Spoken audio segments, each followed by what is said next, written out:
Bem-vindos ao meu, ao seu, ao nosso Conexão Comunitária, AVR. E nós somos seus apresentadores. Eu sou o Iago. Eu sou a Giovana. E eu sou a Maria Eduarda. Eu sou a professora Sandra Zanata e hoje nós estamos aqui com a professora Denise Feres, que ela vai falar um pouquinho do projeto com a temática a importância do trabalho com projetos educacionais atrelados a comunidades escolares e da importância da ciência na recuperação do Córrego Piedadinha. A professora Denise Feres, ela faz parte do projeto do Córrego Piedadinha desde o início, através da Unesp, do projeto PROEC e da AMA, e ela vai contar um pouquinho, primeiramente, antes de falar do córrego, um pouquinho dela, enquanto profissional, enquanto pessoa, a história de vida dela. Então nós vamos ouvir um pouquinho a apresentação da professora Denise Feres. Bom, muito obrigada pelo convite, estou super feliz de estar aqui com vocês. Eu fui professora de escola estadual antes de estar na Unesp, então assim, é um maior orgulho. Eu acho que escola estadual tinha que ser muito mais valorizada. A gente infelizmente está nesse processo de leilão, né, de escolas estaduais com o atual governo. Eu acho isso uma pena, porque a escola pública é uma pedra fundamental na formação dos alunos. E os professores de escola pública podem, de fato, fazer a transformação. É o que dá uma capilaridade imensa para próximo da comunidade, né? Então, eu espero que esse processo seja revertido, que as escolas públicas e os professores sejam valorizados e os alunos tenham acesso a muito mais qualidade do que quantidade, né? Bom, eu sempre estudei em escola pública, toda a minha formação, né? Escola primária, na época era primária, né? O ginásio, eu tive ginásio, colegial, foram em escolas públicas, me deram uma formação excelente. E assim, eu lembro que quando eu estava no primeiro colegial, a minha escola estadual adotou uma coleção de livros de ciência que chamava BSCS, Biological Science. Então tinha a versão azul, que era a parte de microbiologia, uma parte mais de fisiologia humana, anatomia humana. E tinha a versão verde, que era zoologia, ecologia e botânica.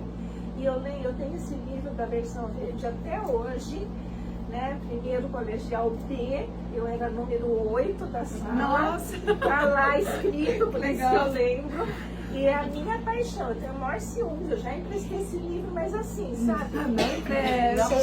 Porque eu lembro que quando eu li, eu fui estudar aluna no primeiro colegial sobre ecologia, e eu li sobre redes tróficas, interações, habitat, nicho. Eu fiquei assim, gente, eu não quero só saber isso, eu quero ser a pessoa que descobre essas coisas. Só que naquela época a gente não existia internet, não existia celular, a gente não tinha guia do vestibular, não se ouvia nunca em nenhum lugar falar na palavra biólogo.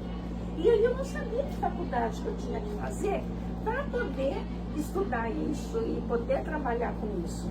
E eu lembro que meu pai falava assim, faz medicina. Não quero ser médica.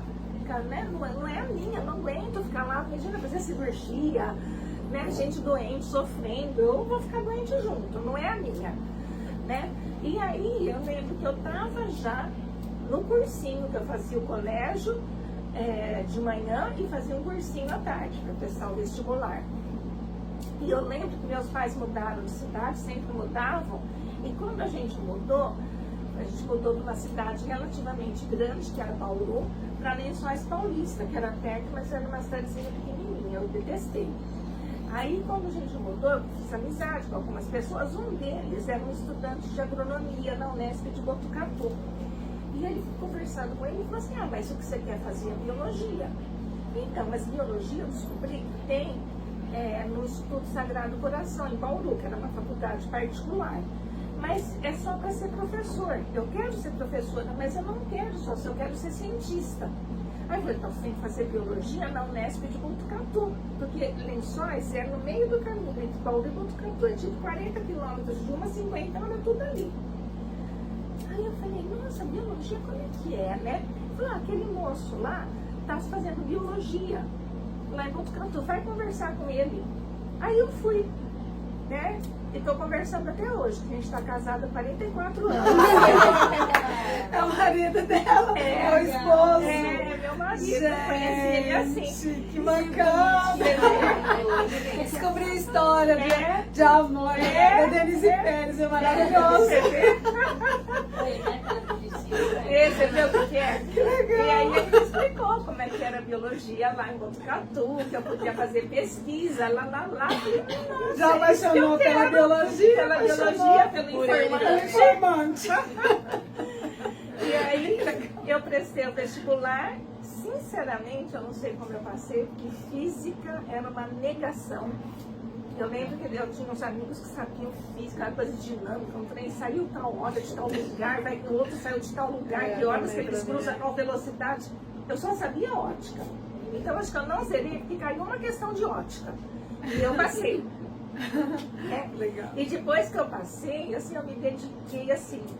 Eu ficava nas aulas, sabe? Né? Era o que eu queria. Legal.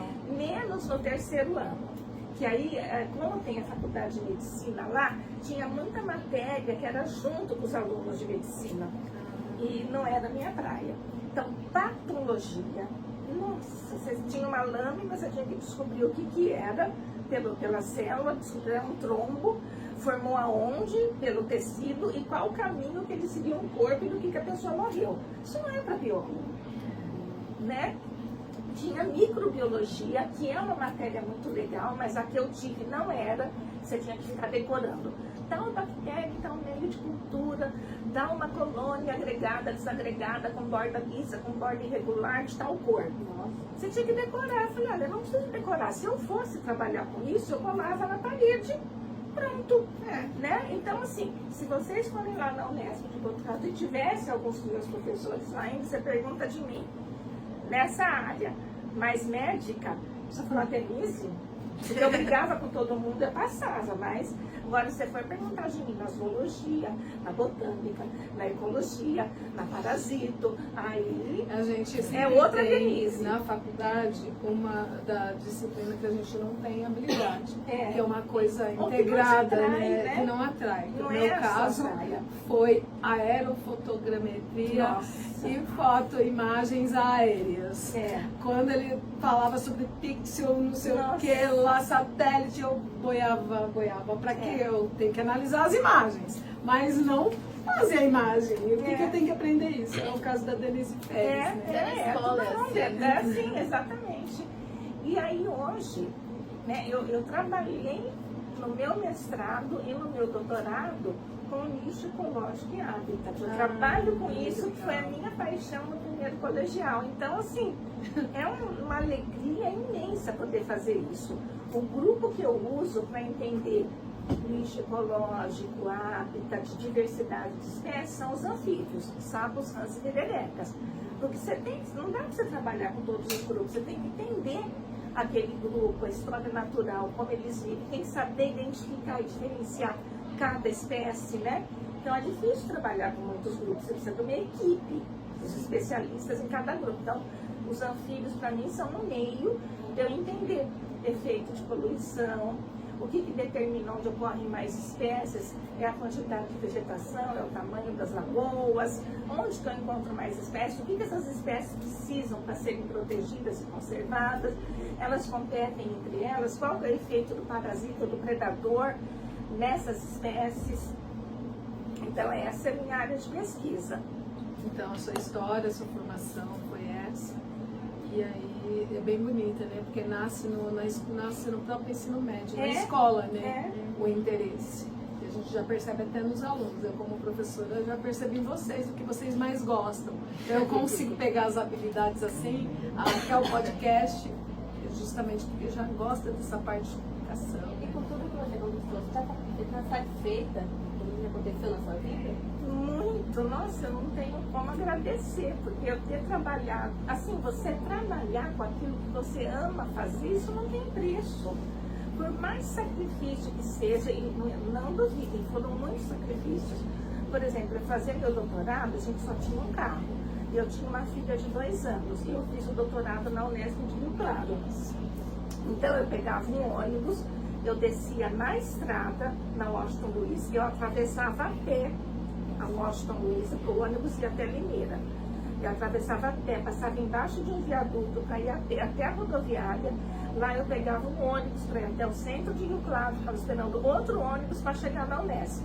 Assistia aula o dia inteiro, saía de lá, né, desesperada para dar tempo de pegar um ônibus até São Carlos. Eu descia no posto e ficava torcendo para vir um ônibus de São Paulo que tivesse vaga para eu voltar. Quando a disciplina era de sexta-feira, eu chegava no posto, às vezes eu ficava lá 40 minutos, chegava um ônibus de São Paulo, ia falar com o motorista: tem lugar para eu ir até Rio Preto? Não tem, sexta-feira não tinha. Aí eu ia no orelhão, que não existia celular, ligava chorando, meu marido: o ônibus não tem lugar. Calma, fica aí, toma um suquinho, relaxa, né? E eu ficava no posto esperando o próximo ônibus, que demorava 1 hora, 2 horas. Aí eu chegava aqui de madrugada, no dia seguinte de manhã eu estava dando aula. Então assim, você faz... Tem que gostar. Mas é quando você gosta, né? Isso é o de menos. Eu lembro muito de uma entrevista que me marcou muito com o José Wilker, ator, que ele falou quando ele foi para o Rio de Janeiro, que ele é do Nordeste, eu não lembro de que estado era, né? Ele faleceu infelizmente, um grande ator, adorava ele.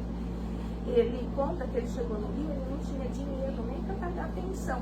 Então, o que ele fazia? Ele pegava um ônibus, que ele sabia que circulava 24 horas, sentava no último banco e ficava a noite inteira dormindo no ônibus circulando, porque ele não tinha onde dormir. E você vê um ator que ele virou, José Wilker. Então, assim, cada um... E ele não, e você vê, não conta isso assim, eu não conto isso assim, eu conto isso. Ele arregaçou a manga e foi, é isso aí. É um orgulho. Você conseguir isso pelo seu empenho. Em relação ao seu trabalho como bióloga, o que você planejou para contribuir na área ambiental? E quais foram os seus maiores desafios e suas maiores conquistas? Então, essa é uma pergunta bem interessante, pelo seguinte: quando eu estava terminando a faculdade, o meu orientador da graduação falou assim para mim, porque eu fiz a minha monografia de final de curso com taxonomia, que é a identificação das espécies, as características morfológicas e tal. E eu queria trabalhar nessa área, porque o meu orientador era nessa área da sistemática, taxonomia, a classificação das espécies, a evolução. Aí ele falou assim para mim: você vai prestar ecologia na Unicamp, e eu preparada para prestar zoologia na USP. Ecologia na Unicamp, e você vai trabalhar com xirino. Pensa numa mulher brava. Eu falei: que machista que ele é. Só porque eu sou mulher eu não posso fazer taxonomia sistemática? Só porque eu sou mulher eu tenho que fazer ecologia? Porque a ecologia que eu tive na graduação da Unesp de Botucatu foi muito fraca. Entendeu? Era muito assim, limnologia, não tinha uma ciência, sabe? Né? Foi fraca. Então eu tinha essa visão. E aí, na primeira coleta de xirino, eu falei: não é machista. E coletar os adultos, os sapos, você vai para o ambiente à noite, com uma lanterna, tal, e você fica andando em volta da lagoa, localiza pelo canto, pega. E para coletar girino, você tem que entrar dentro da lagoa, você se molha assim, você tem que pegar uma peneira, você peneira, aí vem pedra, vem raiz, é pesada, aí você tem que ficar tirando os girinos. Não, a gente trabalha. Eles têm as técnicas. Tem que ser treinado. É protocolo, né? Os teus protocolos, né, Denise? E eu sei assim, eu teria nojo. Não tem nenhum perigo. Quando você vê o bichinho assim, ele dá um pouquinho de medo. A gente tem medo, nojo, daquilo que a gente não conhece. Então, Denise, mas quando aquela você história... conhece, quando você entende o porquê que ele é daquele jeito, você tudo bem. A importância da ciência. Ele não faz mal. Eu sei que ele não faz mal, só que quando vê ele, assim, tá um pouquinho estranho. A Denise falou que ia me tirar o medo também. Então eu falei: não, ele não é machista, porque o trabalho com xirino é mais fisicamente pesado do que o trabalho com adulto. E aí eu passei na Unicamp, por sorte, a primeira aula que eu tive na Unicamp era um professor americano, E ele falava assim, ele ficava fazendo conta. Aí chegava no fim, ok, não deu certo. Aí quando pagava, começava tudo de novo. Mas eu fiquei assim, é isso que eu quero fazer a vida inteira, sabe? Mesmo assim? É isso que eu quero. Que legal. Porque aí era ciência, né? Não era aquela coisa solta, ecologia, eu acho que, eu penso, eu vi. Era quantitativo, né?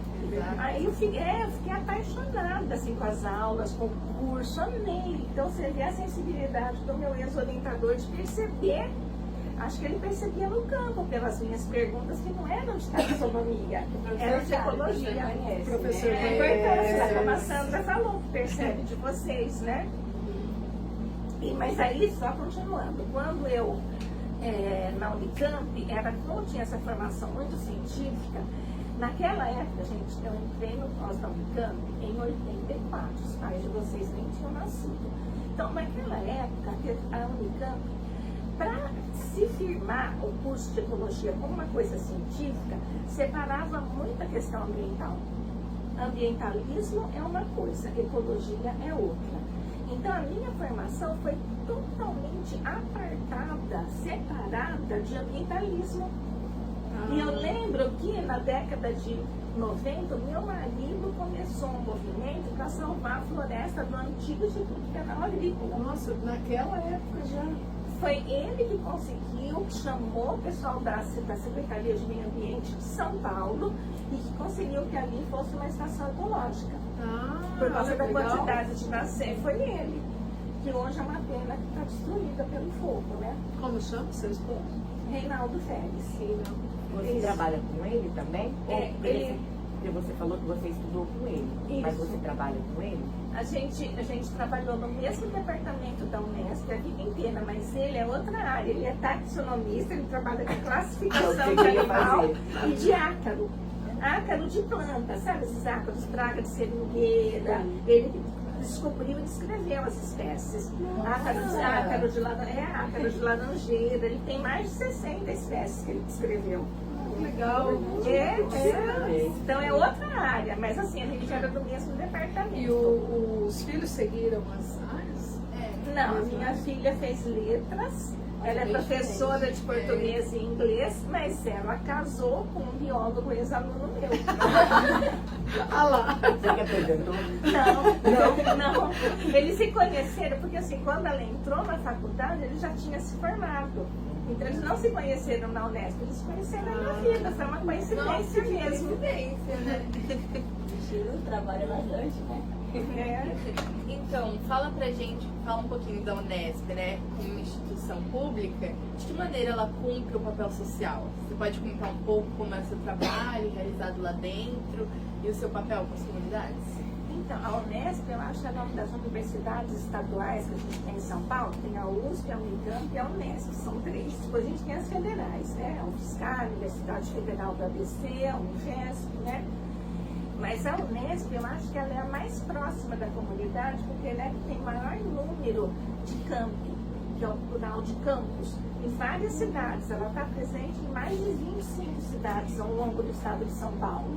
Então você tem em Marília, você tem em Araçatuba, você tem em Ilha Solteira, você tem em Botucatu, Bauru, você tem em São Vicente, você tem em Registro, você tem em Franca, num monte de cidades, a Unesp. Então ela é muito, porque tem essa característica de ser uma universidade distribuída ao longo do estado, ela é a mais próxima da comunidade. Então, eu acho que isso facilita muito, né?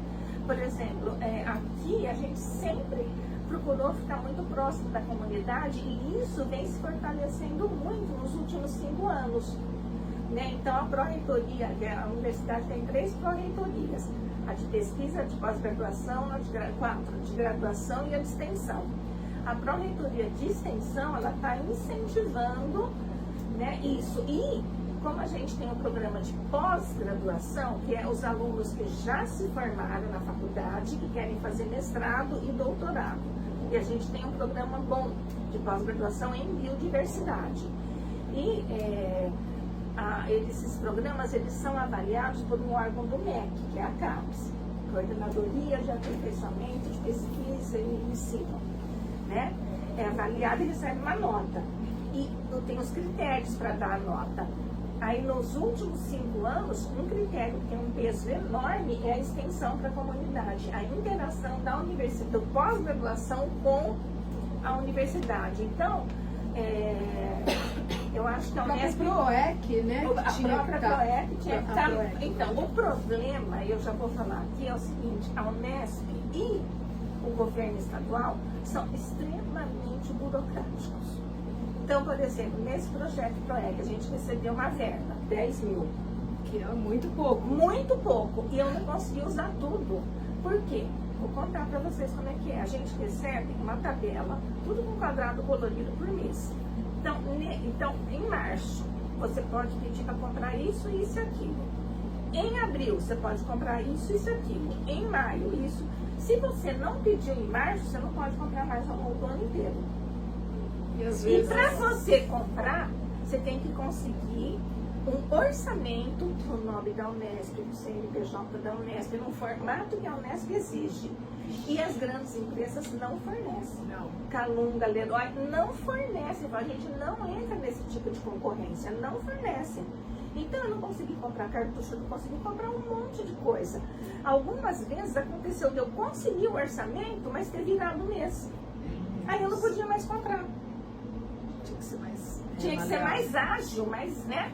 Como se nesses 10 mil fosse ter algum desvio de verba importante. 10 mil. Né? Então, isso é uma pena. A universidade ainda tem pouco dinheiro. Né? Por exemplo, eu estava comentando com a Sandra, lançada a continuação desse projeto para 2025, a verba que era 10 mil, agora é 5 mil. É muito pouco. É muito Falta pouco. outras coisas, né? Falta de professor, Falta um monte de coisa, porque desde que a crise que a universidade entrou em 2017, o número de professor caiu muito, então os que estão lá estão extremamente sobrecarregados.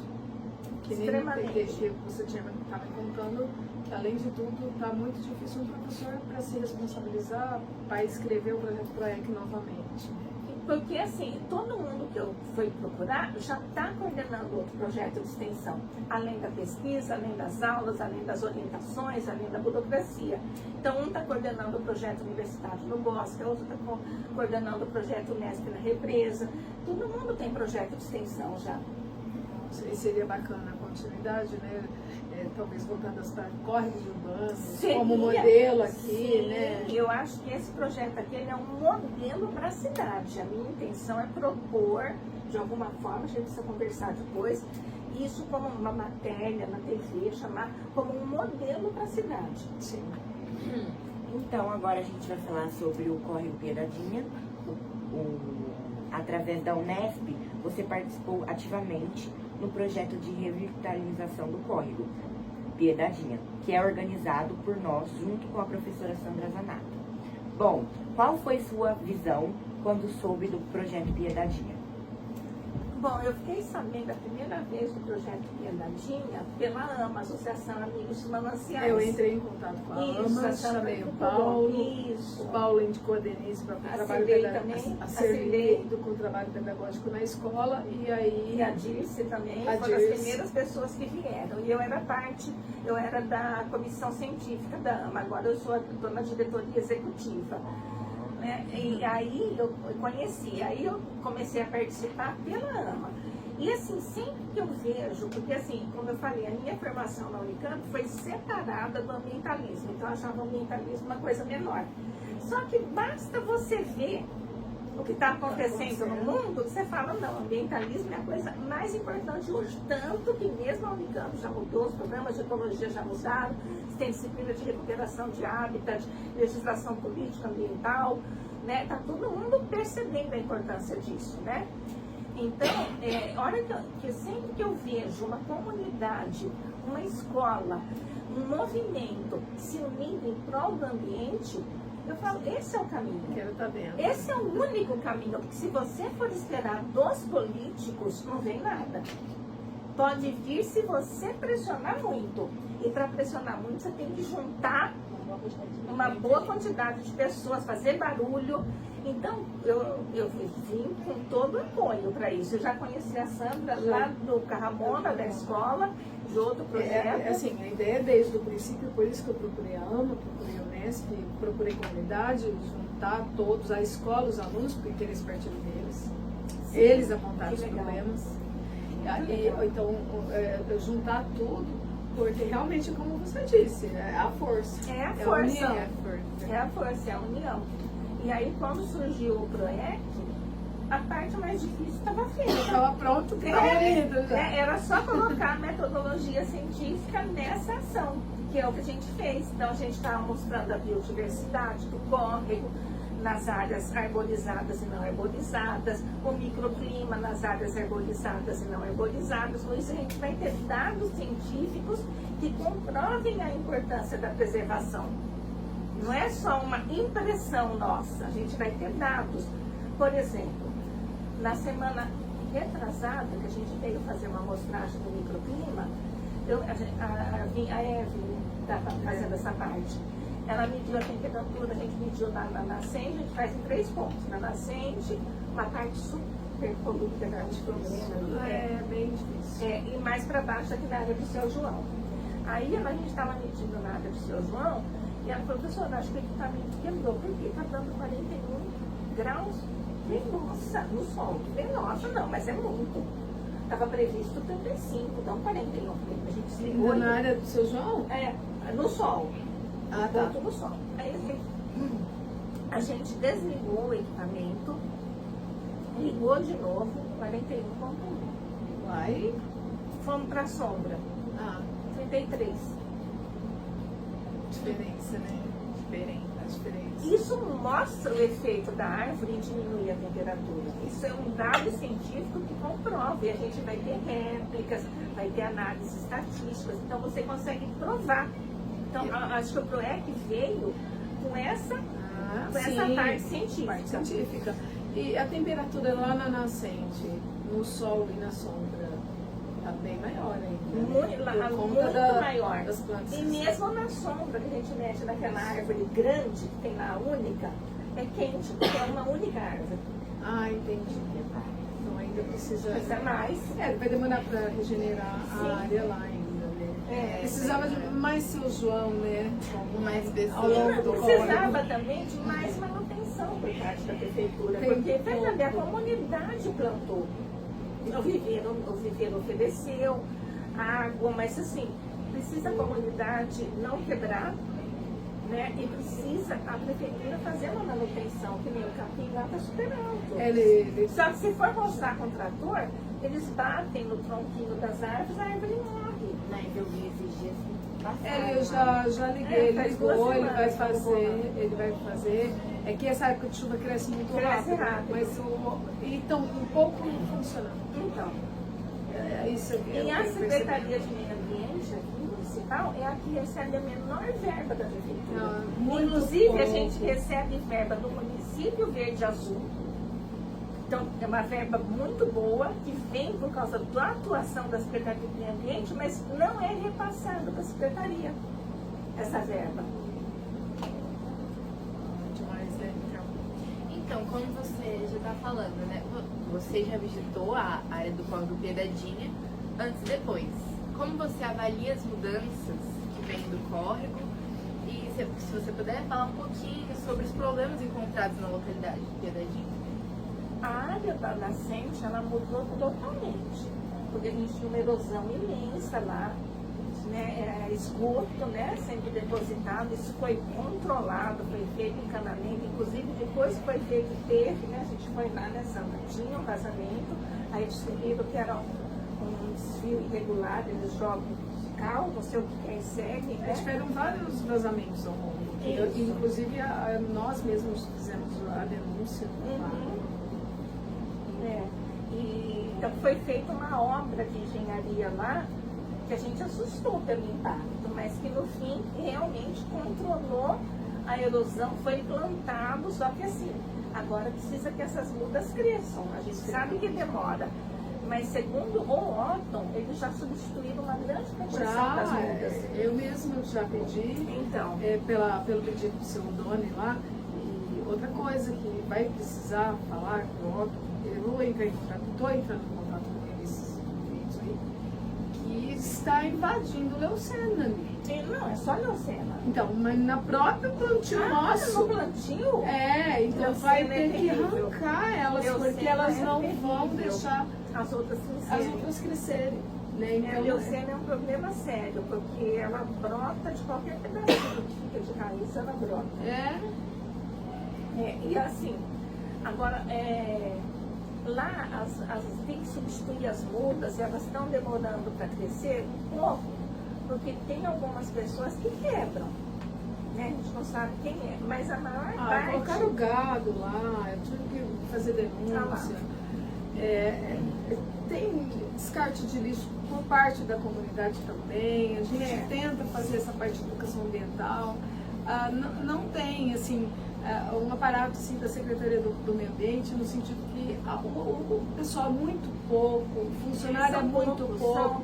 Ele falou que começou a poda, o trator quebrou e só está com 2 tratores. Uma cidade como São José do Rio Preto, gente. Então, assim, essa dificuldade aí. Não investe em meio ambiente. A gente vai ter que Infelizmente, ver, essa é a realidade, não investe.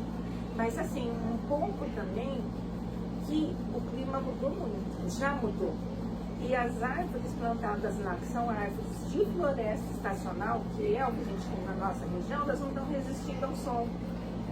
Então nós vamos ter que começar a plantar árvores de caatinga. O nosso clima está clima de caatinga. Isso é informação do Otton. Informação do Otton.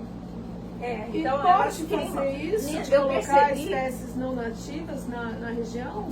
Se a gente quiser ter árvore, ou de cerrado também, algumas de cerrado que resistem. E a gente percebeu isso, que eu tenho um quintal grande, com muitas árvores frutíferas, plantas e tal, e a gente percebeu que mesmo aguando, as folhas queimam do sol, queima do sol.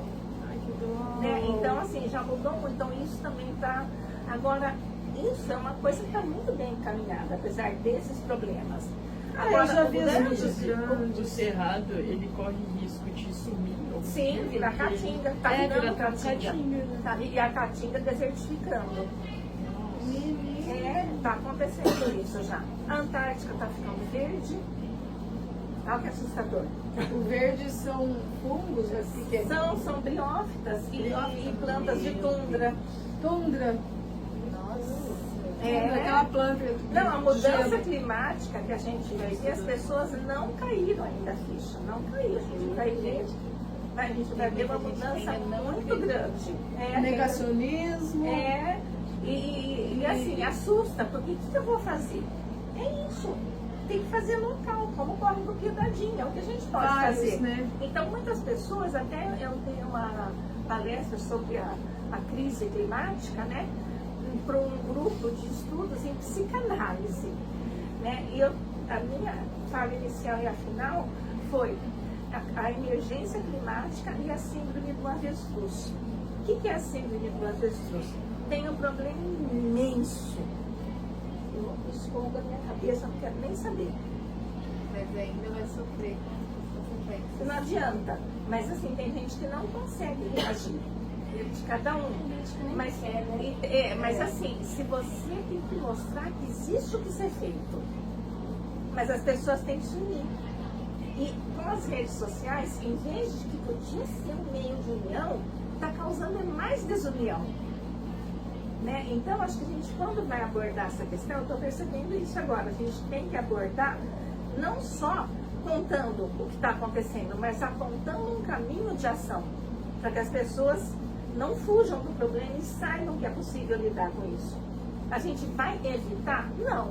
Mas a gente pode minimizar o impacto, é o que nos resta fazer. Minimizar o impacto. Então, para mim, esse projeto PROEC, de preservar nascentes, córrego, vegetação de córrego, é o caminho para as cidades. Se todas as cidades fizerem isso, a gente vai ter um clima melhor, a gente vai garantir o abastecimento de água, que que é um grande problema que Rio Preto vai enfrentar, vai ter como lidar com as fortes ondas de calor, né? Então, o caminho é esse. Então, voltando para a nossa beiradinha, né? Uma das atitudes que nós da comunidade, da escola Alzira Vale, a gente admira mais é a proximidade da escola com a universidade. Isso fez grande diferença no andamento do projeto e ajudou a ter resultados enormes, né? Que a comunidade tanto almejava e ainda almeja. Essa proximidade fez parte da proposta do PROEC, você acha? Sim. E você acha que o tal fato foi importante? Nossa, sem dúvida, sem dúvida. O objetivo do financiamento do PROEC é essa proximidade. Essa pró-reitoria ela busca essa proximidade da universidade com a comunidade local. Inserir e abrir as portas da universidade. Porque muita gente acha que não pode ir lá. Pode ir. Pode conhecer, pode ir lá. Vocês podem. A gente poderia, inclusive, ir lá fazer um podcast no próprio laboratório. Né? Olha a ideia aqui agora. Seria Que sensacional. eles querem lançar. Conhecer o laboratório, os alunos falam o que eles estão fazendo lá. Mostra a coleção de livros para vocês, eles estão fixados. Vocês terem uma ideia, lá no meu laboratório a gente tem a maior coleção de espécies de girinos do Brasil e a terceira maior do mundo. Tá lá. Nossa. E a gente pode ir lá ver. Pode ir lá ver. E parece que a senhora fez um livro. Sim, catalogar. Que legal. é a obra da minha vida acadêmica, é um livro de mais de 800 páginas, mas o livro ficou lindo, podia ter trazido. Então. Ele tem fotografias padronizadas, textos padronizados, fotos lindas, a diagramação quem fez foi um ex-aluno nosso, ficou lindíssimo, o livro é lindo, né? Porque é meu com outros 23 autores. E a gente caracteriza e permite que as pessoas identifiquem os girinos de 367 espécies. Olha. E aí as pessoas têm noção como que o girino é diferente um do outro. Porque vocês conhecem aquele preto cabeçudo? Que é o girino do saco. O do medo. Esse é o girino do saco. Tem girino prateado, girino vermelho. Nossa! Tem girino com a boca pra cima, que parece Ai, um meu Deus, peixinho. pesadelo do giro. As pessoas não fazem ideia. Vou começar É a um sonhar. pouco desconhecido, né? Pesadelo do girino. Eles são Pra quem tem lindos. medo. Eles são lindos. Tem girino banguela, parece um bebezinho. Meu Deus. Banguela ainda. Banguela. Que legal. Gente, olha, fala A um quadro. gente queria conhecer lá, se você deixar. Lógico. Estão Pra gente fazer convidadíssimos. o novo quadro. Podcast na rua, a gente vai. Ai, super sensacional. Estão convidadíssimos. Eu posso também falar com outros professores que precisam ir em outros laboratórios. Olha que legal. O que vocês tiverem adoraria. interesse. Lá tem letras, computação, Gente. matemática, química ambiental, engenharia de alimentos. Né? E mesmo na área biológica tem o pessoal da botânica, o herbário, que é maravilhoso, o nosso herbário de plantas. Não dá pra fazer um Que dia só, legal. viu? Vai ter que fazer vários. Gente, eu vou Só não amar. nessa. Eu amo muito. Podcast não Tá nessa. combinado, vamos fazer. Conexão não é. Conexão não nessa. E em relação ao projeto PROEC, a pergunta que você tinha feito da interação da comunidade, o projeto se encerra em dezembro. Em fevereiro eu tenho que mandar o relatório final. Mas mesmo depois, eu estava pensando em fazer em janeiro, mas eu quero esperar ter mais dados, talvez. Então, talvez em fevereiro ou março, a gente faça uma reunião lá na Unesp para chamar a escola, a comunidade, para apresentar os resultados finais do projeto. Né? Então, levando em conta que existem ainda muitas mudanças necessárias para a localidade, especialmente questões de despejo de esgoto, erosões, falta de infraestrutura como calçadas, iluminação, descarte irregular de resíduos sólidos. Existem propostas de parceria com a comunidade escolar para a continuidade do projeto? Então, acho que agora o que a gente precisava era uma parceria com a Secretaria de Serviços de Assistência Social da Prefeitura. Porque o grande problema são os moradores de rua, né? Os adictos, né? Usuários de droga e a quantidade de lixo. Seria possível, dentro Depositam do lá. projeto PROEC, que o PROEC está difícil, e fazer um trabalho mais voltado dessa questão socioambiental? Então, precisaria de alguém da sociologia, né, que saiba lidar com isso. Eu não tenho formação para lidar com isso. O que a gente pode fazer é levar o problema para a assistência social, porque a gente não tem poder para chegar lá. Ou então procurar essas, como é que chama? Essas casas de assistência que cuidam das pessoas, né? Eles sabem lidar. Os CRAS, né? Os CRAS. Né? Ou também essas onde recebem um morador de rua para poder dormir, tomar banho, e onde cuidam de pessoas que querem parar de ser usuários de drogas, né? A gente teria que fazer um outro movimento, porque essa parte ela exige lidar com as pessoas, é muito mais complicado do que lidar com o lixo. Muito mais. Olha, e os Muito. alunos contam diversas histórias do córrego. Uma das alunas falou que a mãe morou no córrego.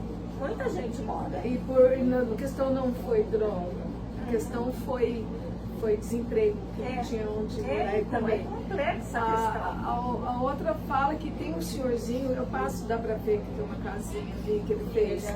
Eles que moram ali, ó, no córrego, de condição de vulnerabilidade, né?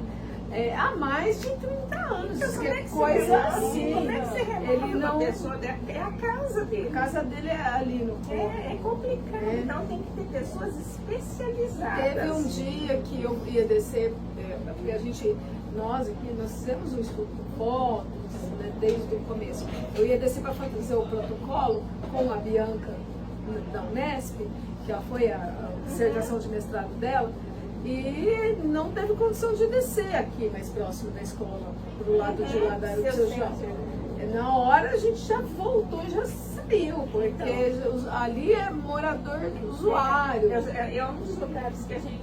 Vocês conseguiram descer? Sim, eu peço autorização, converso, eles abraçam, Nossa. eu abraço. Então, mas a gente ia descer. A gente ia A primeira descer. vez veio assustada.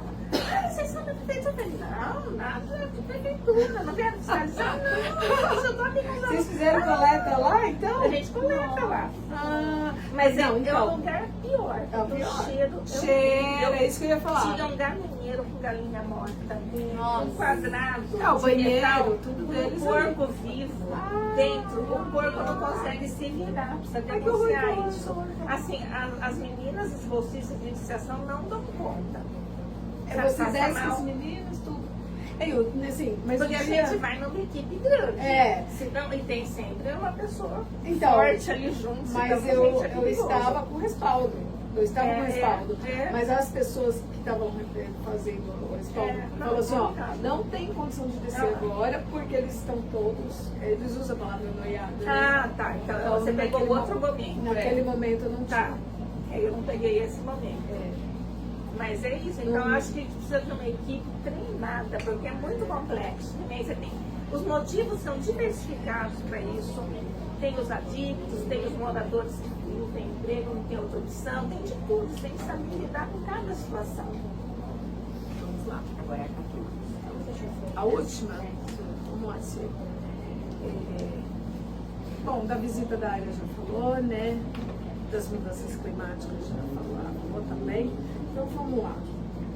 Pelo histórico de planejamento urbano de São José do Rio Preto, quem mexe com a parte ambiental sabe, é a história de São José do Rio Preto, né? Inúmeras gestões ao longo do crescimento da cidade, você ainda tem esperança de ocorrer mudanças significativas na qualidade ambiental, em especial dos córregos e do Rio Preto?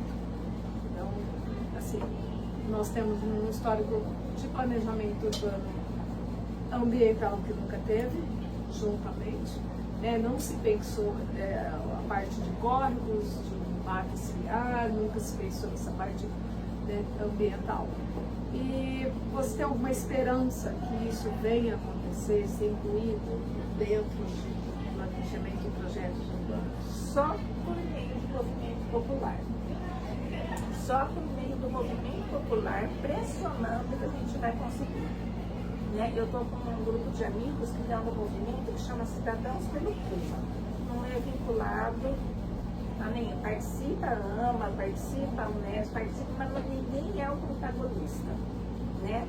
E esse movimento vai ser digital para conseguir uma quantidade o maior possível de assinaturas, pedindo para plantar mais, proibir poda drástica de Eu árvores e participei cuidar da bem reunião das árvores. das podas. Isso. É mesmo. Participei. A Maria Eduarda participou também. Deu a redação. Que é um problema Fez sério a aqui. Né? O professor Demóstenes falou, a gente tem, Rio Pinto tem um bom número de árvores. Não sabia dessa informação. Então, mas não tem copa. A informação nessa Não tem reunião, a Maria Eduarda estava junto, isso é importantíssimo. Foi assim, nós temos um número maior que a cidade de São Paulo de árvores. Não, de Pindamonhangaba. Maior. Maior. O problema nosso do aquecimento, segundo o Demóstenes, né, que aquece o asfalto, né?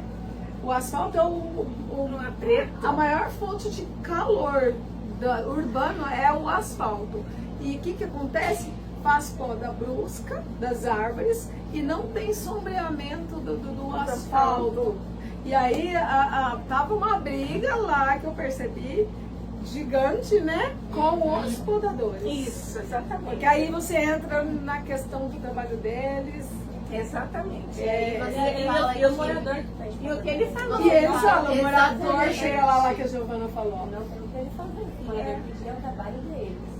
Só que aí Porque eles aquilo que têm eles tem que ter. Mas se tiver legislação, Não vai poder, aí Não tem vai, que ter é isso. fiscalização. É, E aí, exatamente. aí entra a questão do emprego deles, entendeu? Porque Agora chega lá a e gente precisa mudar isso. A Foi o que eu falei concepção. na primeira reunião. E foi a minha fala pra eles lá. A gente tem que mudar isso. Por quê? O professor Demóstenes, ele é professor da USP, da cidade de Exalto.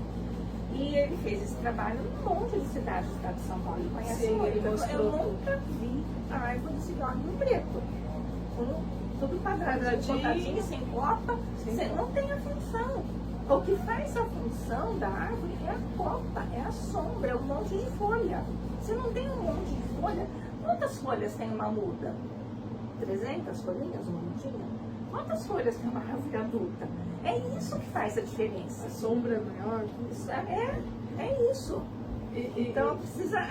E Mudar assim, bastante coisa pra. e assim, essa parte foi o que eu falei também, infelizmente, eu sou da área da educação. A educação é fundamental. Só que nesse momento nós estamos numa emergência climática. Então não dá tempo. A educação leva tempo. 30 anos. Tem que ser pela lei, tem que ser pela dor, tem que ser pela multa. Porque não dá tempo. Se a gente for esperar daqui 20 anos, já era. E o projeto. Infelizmente. E agora, o que eu ia fazer a finalização agora para eles começarem. A senhora pretende continuar com a gente? Essa é a pergunta. Com o projeto Piedadinha, como, né, porque vai acabar o projeto PROEC. Então eu gostaria de saber. Sim, com falar certeza. sobre isso. Não largo de vocês nunca mais largo de vocês. Vou continuar independente do projeto PROEC, independente de qualquer coisa de outras pessoas estarem, mas eu vou continuar. E eu posso falar pelo Thiago Pesutti também. É uma paixão por esse trabalho e vai continuar também. A professora Estela também, só que ela teve que assumir a coordenação da pós. Então. Eu já fui coordenadora de pós, numa época que era mais fácil, mais simples, a burocracia agora, então. Nós estamos com o projeto da instalação das abelhas, das colmeias, e a gente já quer caminhar um pouquinho para esse lado também, e a Unesp, nós vamos precisar da Unesp para isso. Com certeza, a gente vai continuar, vocês vão fazer os podcasts lá, eu quero fazer essa reunião final com todo mundo, a gente, independente do projeto ter acabado. Eu acho que poderia convidar o futuro prefeito nessas reuniões aí. Vamos nos preparar psicologicamente. Quem sabe a gente consegue ganhar o coração aí de algumas pessoas. Porque a mídia ajuda muito. A gente conseguir mídia. fazer barulho na mídia. Sim, tem um pessoal muito sensibilizado com todo esse projeto, né? Do Corte Piedadinha. É um projeto que teve impacto imenso, né? Porque você imagina nascer de criança, um exemplo para nós adultos que fizemos tantas coisas erradas aqui. Então nós ganhamos o coração de muita gente da mídia também. Tem gente que tem um carinho todo especial em fazer reportagens sobre o assunto nosso. E a gente vai a gente espera, né? Isso é uma mensagem da nossa futura gestão. Ganhar o coração deles para que eles olhem de forma diferente para nós, para as crianças. E para o ambiente. E a questão ambiental que é emergencial. Então, nós queremos fisgar a nova gestão para que esteja com a gente. Tem uma professora da UNIP, a Delcinar Teodósio, ela é arquiteta, super competente, arquiteta urbanista, super. E ela tem um projeto que eu sei desse projeto há 20 anos, que é a preservação dos fundos de vale, que é justamente as nascentes dos córregos de Rio Preto. Olha que legal, a gente pode. Então, ela é uma pessoa que é uma buscar parceira, parcerias aí. né? E a gente tentar expandir esse projeto, porque ele é um modelo mesmo para a cidade, para outras cidades. Então, gente, agora a gente vai começar o nosso quadro mais fotogênico do nosso podcast. Vai começar o bate-volta. Vamos começar com Maria. O quadro é o seguinte, nós vamos mostrar algumas imagens, falar um pouquinho sobre, a gente quer saber a sua opinião em relação à imagem, à situação ali presente. Como primeira imagem, a gente tem de toda a manifestação que a gente fez, né, os baixo-assinados. Aqui foi a apresentação do projeto do Código Federativo com o prefeito, que ele abraçou muito sobre o projeto. Esse é o caminho. Esse é o caminho. A população e exigir que os governantes eleitos por ela, que estão lá para representá-las, cumpram a legislação. A legislação é proteger a árvore. A gente tem o PEDAL, que é o Programa de Desenvolvimento, né, Ambiental e Urbano. A gente tem o PEDAL. Isso aqui é o caminho. Mobilização popular. Então, agora a próxima imagem, essa aqui do córrego antes. Essas fotos foram eu e um outro aluno que tirou de como que o córrego era antes e o que a gente conseguiu tornar ele hoje. Então, antes tinha o quê? Tinha poluição, tinha moradores, como a gente já disse. É da nascente. Não dá nem pra chamar isso aí de nascente. Não dá. A palavra é admiração. Porque quando vê uma situação dessas, poderia fazer o quê? Não tem jeito. É difícil lidar com isso. E vocês enfrentaram, acharam o caminho. Porque qualquer pessoa que quis isso, podia falar, é muito problema, é muito difícil, não tem como. Tem. Né? Eu gosto muito de uma frase, de quando eu vi a primeira vez numa camiseta de um outro projeto que eu participei, que é o Muda que a Cidade Muda, que é assim, parece impossível até estar feito. É isso aí. Essa foto aí foi tirada. Parece impossível até estar feito. É isso. Comigo, o Iago, né, tava junto. E a hora que nós chegamos lá, nós ficamos horrorizados assim, com a situação do local. E é a nascente como ela era. Né? Se você olha assim, não tem como é. Não tem como achar que é uma nascente. Essa imagem aqui é de um problema muito comum na região do córrego e que algumas pessoas da escola tiraram foto. Essa aqui é só uma, mas tem muito nada assim e tal. Você fala sobre Queimada urbana é proibida, mesmo queimar lixo. Né? Tem o Comitê Gestor de Combate e Prevenção às Queimadas Urbanas. Você pode fazer denúncia a esse comitê e precisa ter um trabalho muito grande e de ter opção para quem faz isso. De lixeira, de coleta de lixo frequente, para que a pessoa não veja a necessidade de fazer isso. Então, agora essas imagens, que são as 4 últimas que a gente vai te mostrar, representa as conquistas que a gente conseguiu na escola. Com isso, a gente conseguiu fazer livros, poesias e ganhamos vários prêmios. Como a Maria, que fez redação e ganhou sobre mudanças climáticas, né, Maria? Você poderia explicar um pouquinho? sobre a redação. Uhum. A redação, a proposta era mudanças climáticas e ações das comunidades escolares. Então, a gente lembrou do nosso projeto do Córrego Piedadinha, que é a nossa ação da escola. Então, escrever sobre esse tema foi até que não vou generalizar, mas você vai até que fácil, se a gente lembrar de tudo que nós já fizemos, né?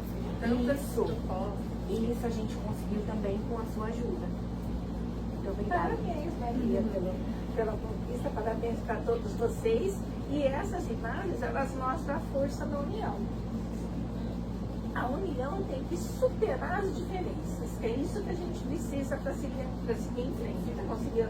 A questão ambiental, ela independe de quem está na política, de qual partido político, ela independe de religião, independe. A gente tem que superar e se unir, superar as diferenças e se unir. É importante ter essa diversidade, é importante ter opiniões diferentes, é isso que faz a gente melhorar. Então, é isso que a gente precisa, essas imagens mostram isso, o poder da união. Juntos a gente consegue. E como última imagem, temos essa foto, né, que você ajudou várias alunas a ganhar a bolsa da PIBIC Júnior. Você podia explicar como que funcionou, como que funciona a PIBIC Júnior pra gente? Isso, essa bolsa PIBIC Júnior, ela é uma bolsa do CNPq, do Conselho Nacional de Pesquisa e Desenvolvimento, que é um órgão do Ministério da Ciência e Tecnologia. Abre uma vez por ano a chamada, qualquer aluno de ensino médio pode concorrer, né? Independente do projeto PROEC, a gente que fez o projeto das meninas vinculado ao PROEC por decisão nossa. E pode continuar, né, o bebê? Pode, ele é todo ano, que nem 3 dessas bolsistas continuaram e 2 novas entraram. Né? Então, e ele não é só para essa área. Qualquer professor da Unesp pode orientar a PIBIC, da computação, da matemática, das letras, da engenharia ambiental, né, da biologia, em qualquer área. É do ensino médio, né? É aluno do ensino médio. Eles estão no oitavo. Do primeiro ao terceiro colegial. É o 9º ano. O outro pode estar participando. Então é importante que vocês saibam como fazer. Vocês querem ter essa chance de participar, de estar dentro de um laboratório, de fazer um projeto de pesquisa seu dentro da Unesp? Que área que você gosta? Eu gosto de... Vamos dar uma área diferente. Eu gosto... Que legal. Eu gosto, por exemplo, eu gosto de... eu quero engenharia química, quero trabalhar com água, porque eu penso em futuramente trabalhar na Senai e na CETESB. Tá. Engenharia ambiental tem na Unesp. Entra lá no site da Unesp. Quais professores tem? Entra no Departamento de Química Ambiental. Quais professores tem? E a linha de pesquisa deles? Manda um e-mail. Sou aluno da Escola Estadual, tenho muito interesse em acompanhar um projeto com bolsa ou sem. Queria conversar pela possibilidade nessa área. E vai conversar com o professor. Entendi. Que máximo. Legal, né? Então esse foi o nosso podcast. Você gostou de participar? Adorei, vocês estão de parabéns. Eu sou fã, eu assisto todos. Assisti todos. Ela assistiu. Eu acho que eu perdi um só que eu não assisti ainda. Assisti da Maria, assisti os 2 do Cauê, assisti vários, da Kátia e do Alexandre. Ai, a gente quer continuar. Eu acho sensacional esse podcast. Ele é uma maneira de divulgação científica, de qualidade e de fácil acesso. Vocês estão de parabéns, agradeço o convite. Aí a gente agradece por você ter vindo. Dá um presentinho. Uma Obrigada, gente. A gente quer agradecer. Afetar muito para participar. Obrigada. E aí? Então é isso, gente. Muito obrigada por vocês terem nos assistido. E até a próxima. Um beijo. Tchau.